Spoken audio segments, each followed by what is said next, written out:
Hey guys, good to see you again. This is going to be a quick video tonight because it's late and I'm tired, but um, there's a few things I want to cover on a quick video. And it's only my second video, so there's still no crazy editing, there's still no graphics or anything impressive to look at yet. I'm hoping this microphone's working okay. Is it working okay? I don't know. You have to let me know because I ain't listening back to it. Listen to my own voice and looking at myself is not really a great hobby of mine. But I'm going to go through a few points in the video, and it's just going to be like, I don't know, about 15 minutes long or something. I don't want it to be any longer than that because hour and 15 minutes is crazy. And that was my first video. But I had a lot of things that I wanted to get off my chest, so that's why I did it. So obviously eventually I'm going to have like flashy intro animations and crazy editing going on and stuff, and it's going to be, look far more professional. If anyone can suggest anything for me to use, that'd be great. Any software or anything that anyone knows can just make videos look a lot more professional, then that'd be great if you could let me know. I don't really know where to start at the moment. I've got After Effects and some tutorials on how to use it, but I don't know if there's any better software out there, and I don't know what the common YouTuber uses.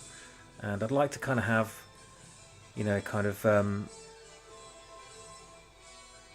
TV news style tickers going along the bottom, or kind of flashy logo animation, things like that. Just very quick, simple videos, graphics and animation, but nothing too complicated. But just give it a bit more of a professional look.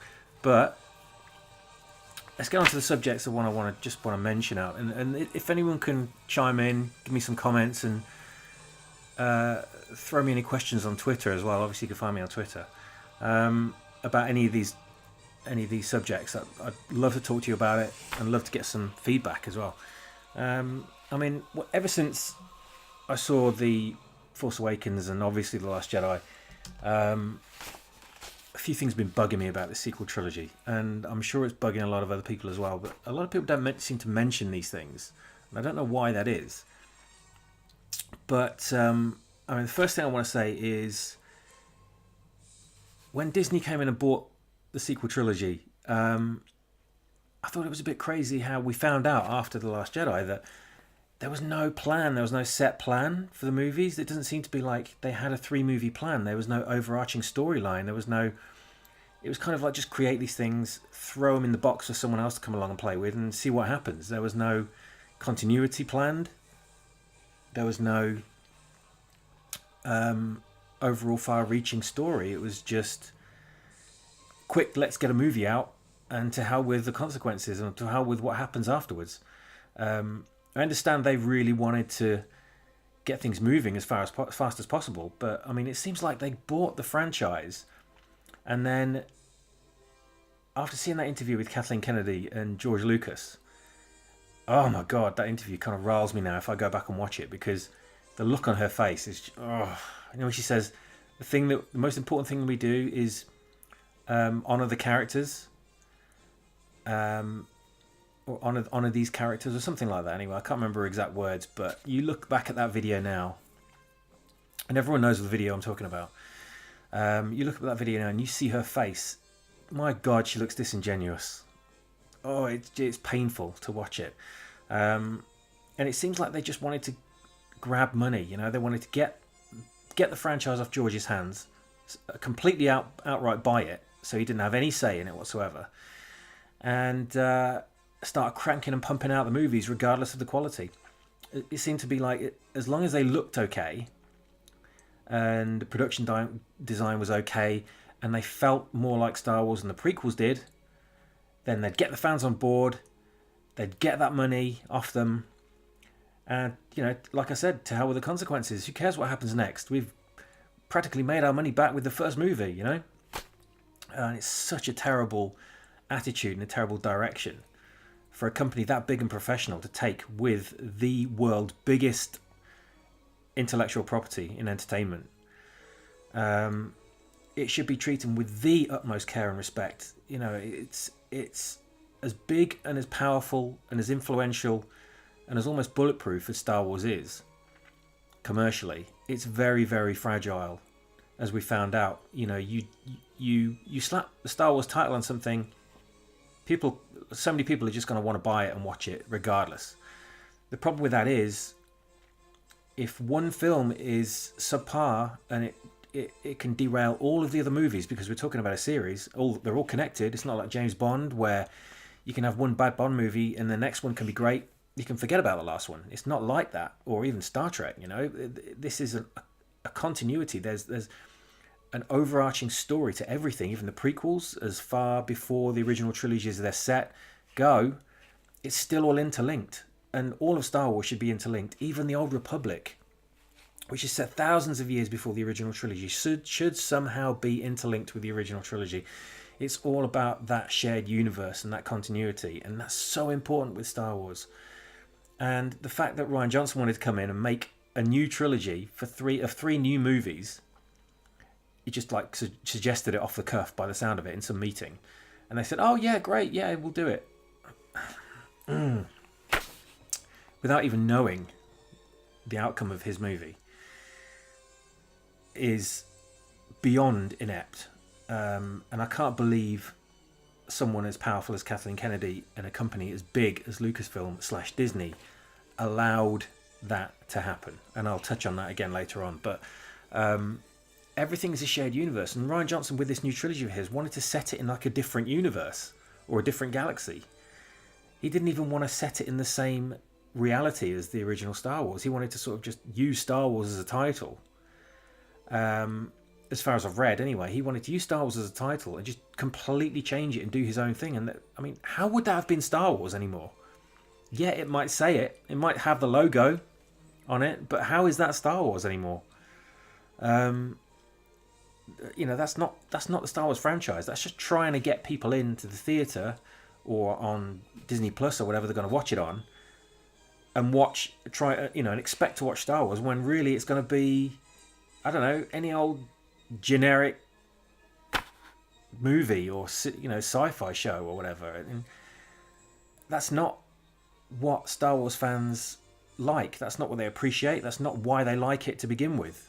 And that's only going to appeal to these fly-by-night bandwagon jumpers who like Star Wars just because it's fashionable. To the rest of us, that ain't going to fly, you know. And I can't believe this kind of thing is taking place in this day and age, with people that professional, or allegedly that professional, and with an IP that's worth that much money and is that precious to Lucasfilm itself, to the entertainment industry, to all of the merchandise companies that rely on it, and most of all to the fans. But that was the first thing I wanted to touch on, is the fact there's no 3-movie plan is crazy. How can you set about doing Star Wars without, and want to do a trilogy and not have a 3-movie plan?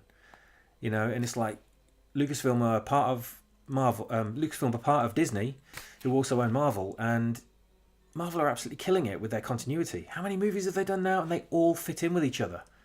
And it's almost like they make it look so easy. They make it look effortless. And Kevin Feige is an absolute legend for doing that. I think he's incredible. And how Disney can allow this to happen in the Star Wars franchise, you know, which is basically next door to Marvel, I'll never ever know. And I can't just tear my hair out thinking about it. Anyway, talk to me about that one if you can in the comments, because I'd love to have other people's opinions on any of the subjects I'm going to talk about.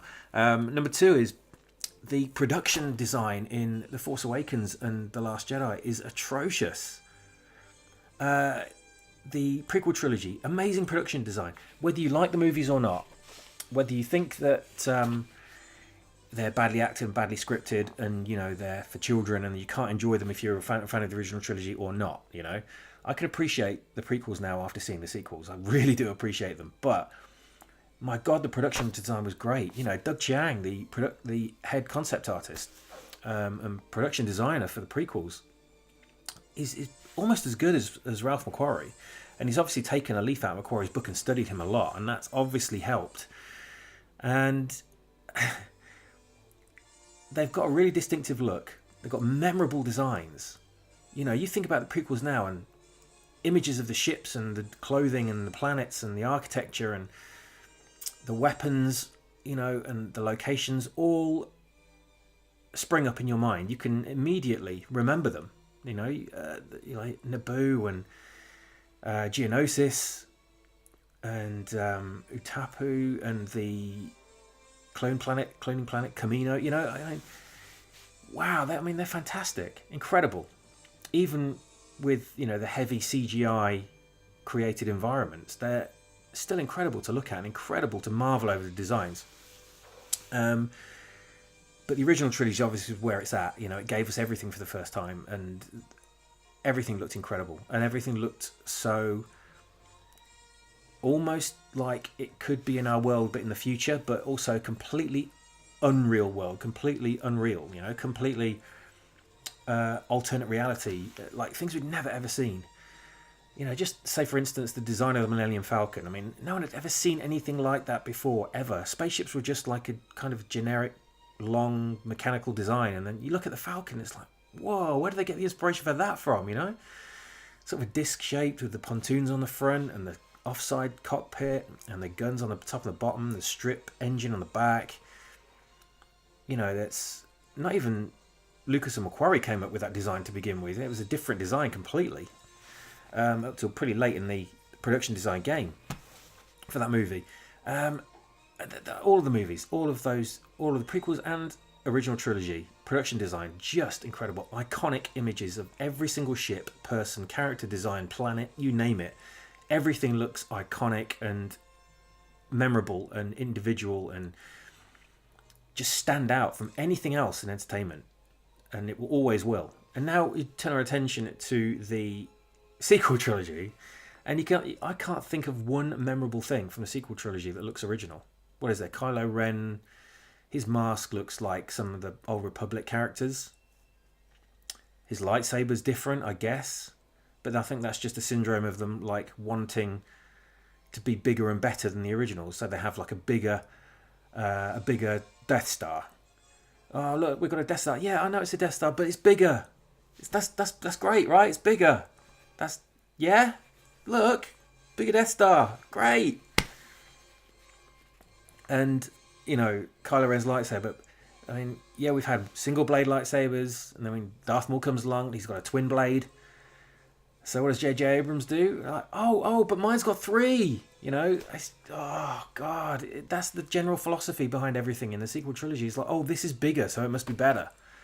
So unbelievably lazy, and I can't remember one memorable ship design from The Force Awakens at all, other than the ones that we've already got, because they were the ones that were established in the original trilogy. Those snow speeders on the Starkiller that could have been great designs that Finn and Rey escaped in the extended or the deleted scenes. What a missed opportunity that was, not having an awesome chase in the snow in speeders. You know, we could have had like a callback to Return of the Jedi there with an amazing directed action sequences, but it's just like it didn't even bother, and they just cut it out. It's such a tragedy. I'm trying to think of anything else that was memorable design-wise about that movie. TIE fighters, had those before. Not even any new kind of TIE fighter. X-Wings, had those before. Slightly different, I guess, if you looked at them hard enough. Not even any variations in the good guys' vehicles, in the fighters. It was just X-Wings. That's all you got. There wasn't even any new fighters. There were no A-Wings, no B-Wings. There was some transport vessel that was based on a B-Wing, and it was the most boring thing in the world ever. You know, it's just, oh my God, what child is going to want that toy, you know? I mean, was there anything? BB-8's probably the biggest, most, I don't know, different or original design I think that they came up with, and that was based off, you know, the original designs for R2-D2, I think. Pardon me. So it's a tragedy, isn't it? The way what's happened. I think Rey's speeder in it that was fairly memorable, but then, you know, that was just like a USB drive or a lolly stick, or, you know, like a chocolate ice pop or something. It was, If anyone can think of anything that's any more memorable than BB-8 in the Force Awakens, then tell me. Now, The Last Jedi it had not Imperial walkers, but First Order walkers, AT-ATs, ATM-6s that were just walkers with big front legs. That was it. And they were bigger, so obviously they're better. Right? And I think, what were the knockoff B-Wing speeders on Crate that did absolutely nothing except get destroyed? All they did was get the good guys killed. They achieved nothing, and they were utterly pointless, like the entire movie and like a lot of things in that movie. Utterly pointless, thanks Rian Johnson. But there were no memorable or iconic designs in it at all. There was the whole Canto Bight thing with lots of interesting new aliens in it, but they were lifted straight from, like, say, The Fifth Element. What were they doing in Star Wars? None of them looked good at all. They were interesting, sure, to look at briefly, but not really memorable for any good reasons. Generic sort of like cat, dog, horse type things running around that they set free that were just ultimately boring, but their faces were designed to just appeal to little kids. Porgs. Can you recount Porgs? They're just based on puffins and penguins, but without anything here, just a flat mouth. How the hell do they eat anyway? How do they fly? They're so unaerodynamic. Don't get me started. Anyway, there's no memorable production design with the sequel trilogy at all, and that's another thing that's completely letting down the sequel movies and making Disney and Lucasfilm look terrible. They're making them look bad. They're making themselves look bad. It's lazy. It's indicative of how bleh, Star Wars has become, and how people just don't care because there's nothing in there that makes anyone passionate anymore, and there's nothing memorable in there. Aside from the production design, it has characters that no one can engage with. And I'm talking about, obviously, Rey, Poe, Finn, Kylo Ren, anyone else in there. No one can engage with these characters. No one has anything in common with them. They're all boring, they're all tedious. Finn's comic relief is sad. Poe, none of them seem to have any motivation for doing what they're doing. None of them have got any personal struggles or any character arcs or any progression in any way. They're just there on screen. They're just created to be there. They're not there for a reason. The characters in the original trilogy and the prequels were there because they had a story to tell. They were there because they were players in a grand story, and they were necessary, and they were in the story because they were part of it. And they were a reason to be there. They were a reason that the story was progressing, was because of the characters, and vice versa. In this, it's like they've just thought, oh, we need this character, we need this character, we need this character on screen. Let's create a story around them. That's not how you do it. The original trilogy, had this epic good against evil struggle story, starting at small beginnings and ended up the grand finale, and it affected the characters dynamically, and vice versa. The story took the twists and turns that it did because of the nature of the characters, and the nature of the characters defined what happened in the story. And in these sequel movies, my God, it's like, I don't know, it's like almost like the philosophy of lazily putting out kids' cartoons in the 80s that were like a load of trash. That companies just churned out these cartoons for kids, not really caring about any kind of story, plot or anything like that. I mean, why would they have? They're just basically adverts for toys. And it's just a product. It's just another arm to shifting merchandise. And that's exactly now what Star Wars has become. It's just a method to shift merchandise. Some people might say that about the original trilogy, and because it was a huge merchandise movement that came with it. The thing is, that merchandise existed to put money back into the production of the films. With this, it's all about just grabbing money from everything, from the games, from toys, from spin-offs, from clothes, whatever, from all merchandise. It's all about just grabbing that money, just raking that money in at all costs, regardless of quality, regardless of genuine, integral storytelling. And this is one of the things that's ruining the franchise, is the fact that it's now become completely about the sell, grab of everyone's money. The passion has gone from it. You know, the want to create something incredible, fantastic and new that no one ever seen before has gone from it. And the magic has now gone from it completely. And those characters not being able to, for anyone to be engage with them, is a massive part of that. You know, that's fundamentally that's what makes it interesting, is to have those engaging characters, and they just aren't there. Again, this kind of relates to what I've already said. Revising old designs instead of innovating. There's no innovation in these new movies. Where is the innovation? Where's it gone? You know, that used to be the franchise that pushed boundaries and created new fantastic things that influenced the look of things in the real world. You know, it still does to this day.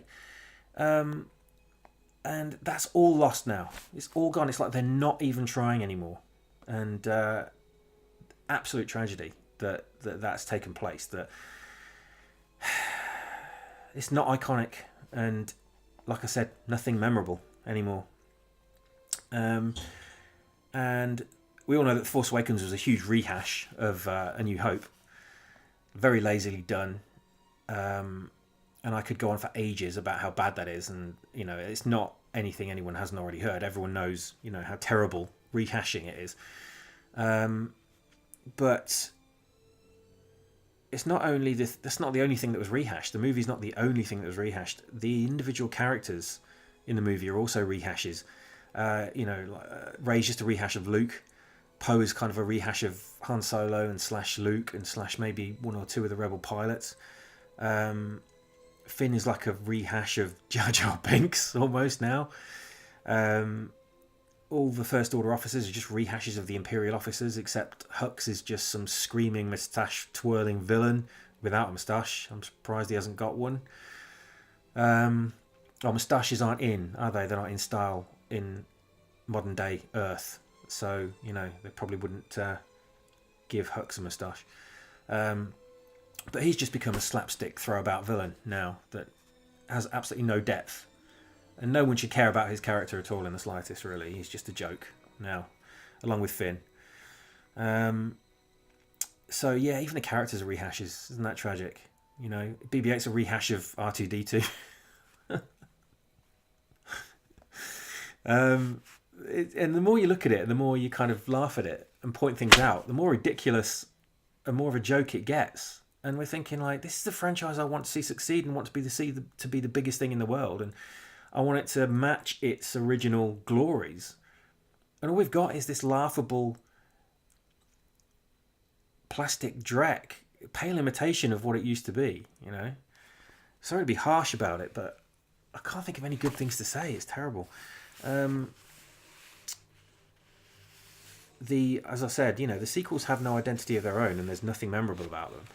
And that was another point, but I kind of covered that.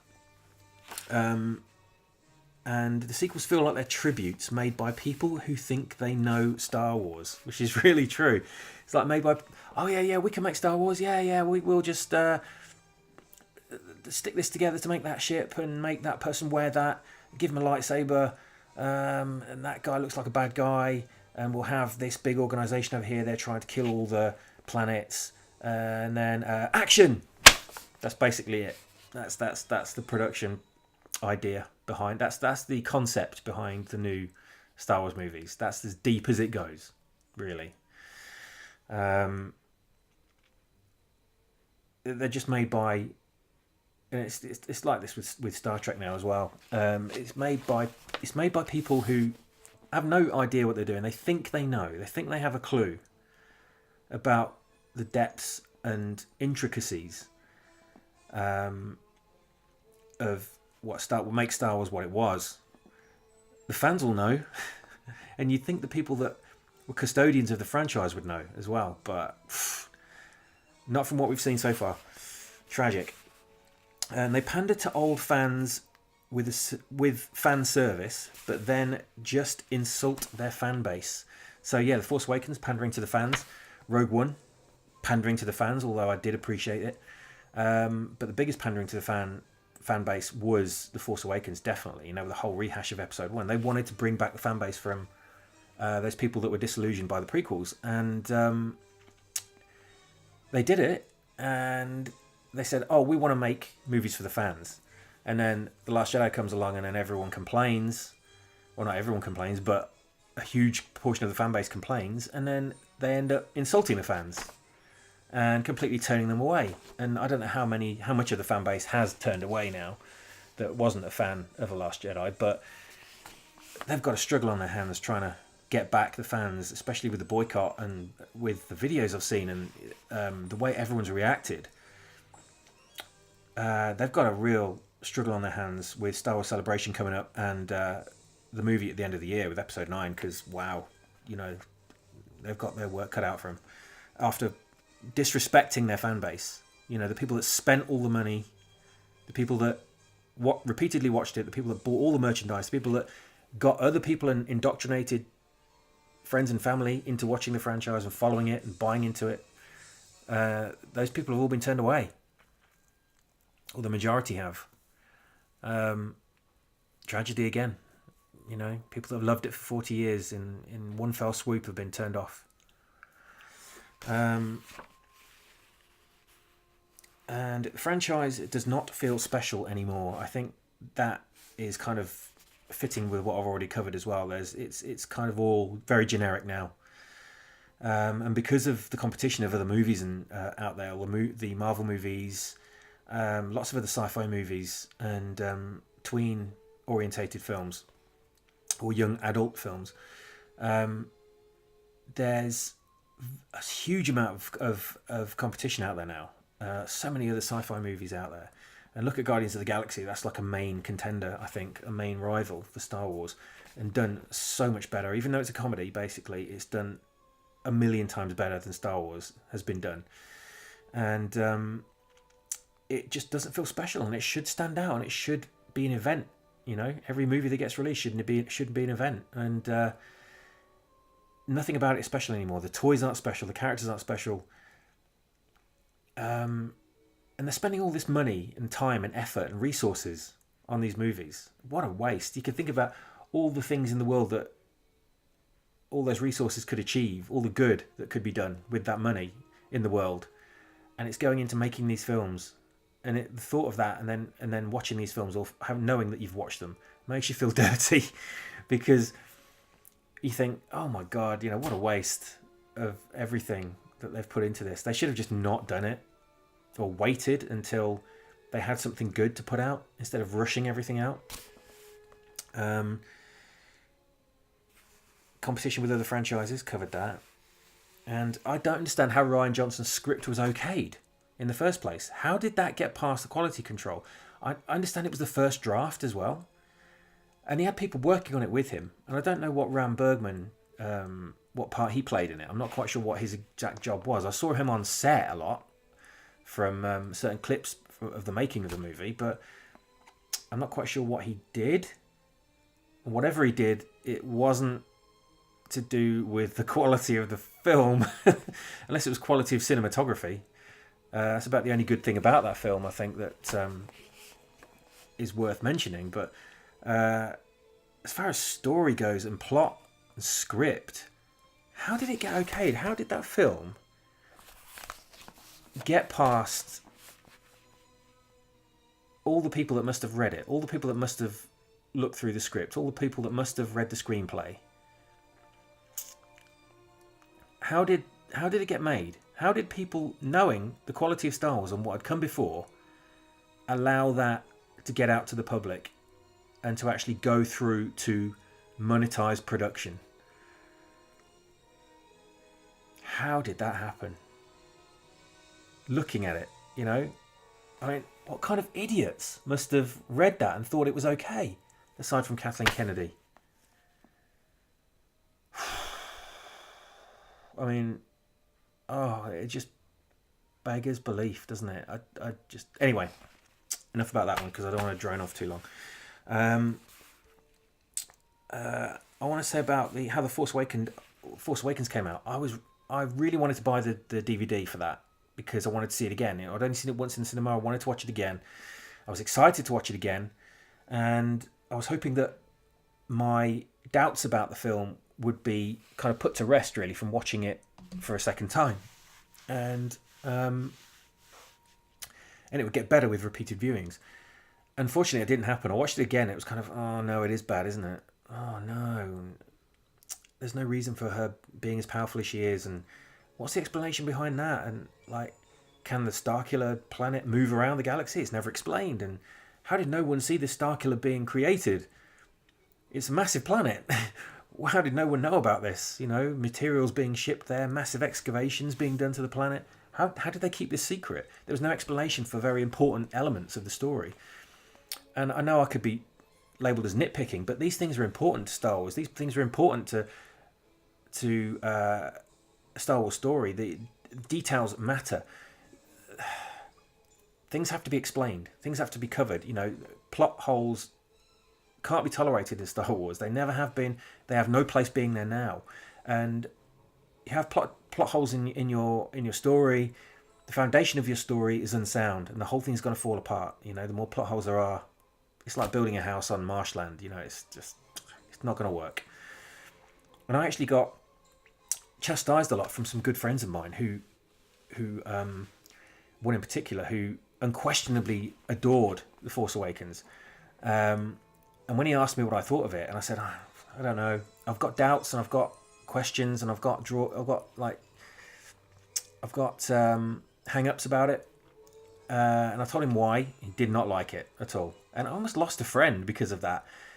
Because it's kind of an affront to something that you hold so dear, you know, for your entire life. And when you've got criticisms of something like that, genuine criticisms that are pulling it apart effortlessly, the overzealous fan can find that offensive. And I almost lost that friend, you know. It was crazy, but fortunately we kind of like put it beneath us and moved on. But you know, it's amazing that can happen to people. But anyway, I'll move on. And why is there no Star Wars Celebration in 28 in this year? Was there in 2018? This year there is one, I know, but it skipped 2018. Now I know that it has skipped years before, but in a period where Lucasfilm are releasing Star Wars films every year, apparently, up till now, whether they are going to continue that remains to be seen. But if they're really trying to keep that Star Wars presence out there and constantly be releasing stuff, whether it's on TV or in the movies, why was there no celebration last year? Especially with Solo being released last May, was it? What was the reason for not having celebration? You think having celebration would have really capitalized on the momentum of The Last Jedi and Solo. I think you think there would be loads of people there waiting to watch that movie for, you know, the Last Jedi and Solo, and then waiting desperately to queue up to go to celebration because of that. You'd think that passion would be at an all-time high, but as we all know, there was a huge backlash for The Last Jedi, and no one went to see Solo because of it, and a few other reasons. But is that really the reason why there was no 2018? Could it be because of the fact that of the backlash, and they thought, my God, you know, celebration is going to be a war zone. It's too soon after the furor after The Last Jedi. We can't have this event. We may as well skip it and release it next year when like passions have died down a bit, and you know the people aren't going to be as rabid as they are this time this year. I'm not sure. I've not heard anything much about celebration. Not many people seem to be covering celebration, and there doesn't seem to be much information out there about it. But this summer, I guess it's going to be back. What's it going to be like? You know, is it going to be a war zone? Are people going to be beating each other up on the exhibition floor? Are we going to have like demonstrations with banners flying about? Are we, going to have "Not My Star Wars" everywhere and people holding up placards and people in the queue outside chanting and people in the audience, with the guests coming on stage shouting obscenities out? I mean, I'm guessing Kathleen Kennedy is going to be nowhere near that place. I mean, if she isn't, I tell you what, that is going to be very telling as to her position in Lucasfilm. And also for Rian Johnson, I don't think either of them are going to be at Celebration. And if they are, they will be in controlled environments with a very small audience in a separated room, pre-recorded, screened, and edited in as part of the footage for the event, but not seen by any of the public. I think that's what might happen. The event might be exciting to go to for, because of Clone Wars, the return of Clone Wars, and also The Mandalorian.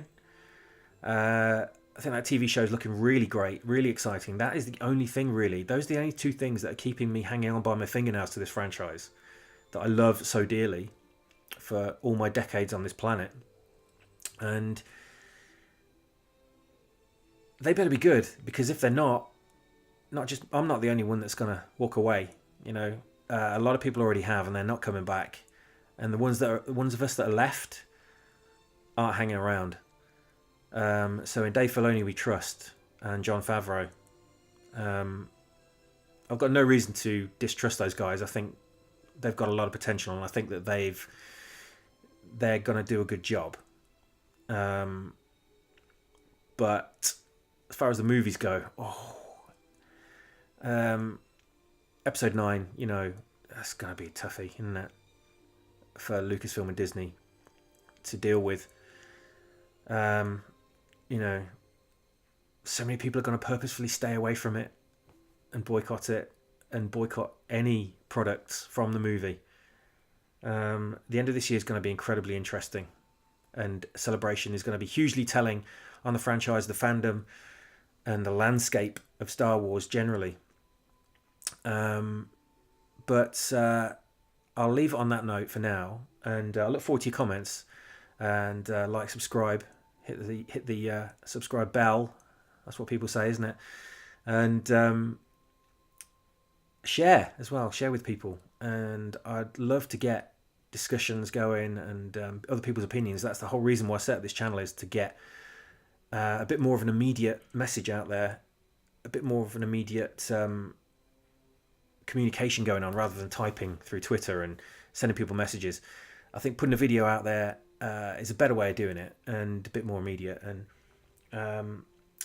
I look forward to hearing back from everybody. I mean, I'm on Twitter at Demonicide Synthwave, and I'll have another video up soon, and hopefully with better production and maybe some people helping me out. I don't know yet, but I'm glad to get another video up, even though it did go on for a lot longer than I thought it would.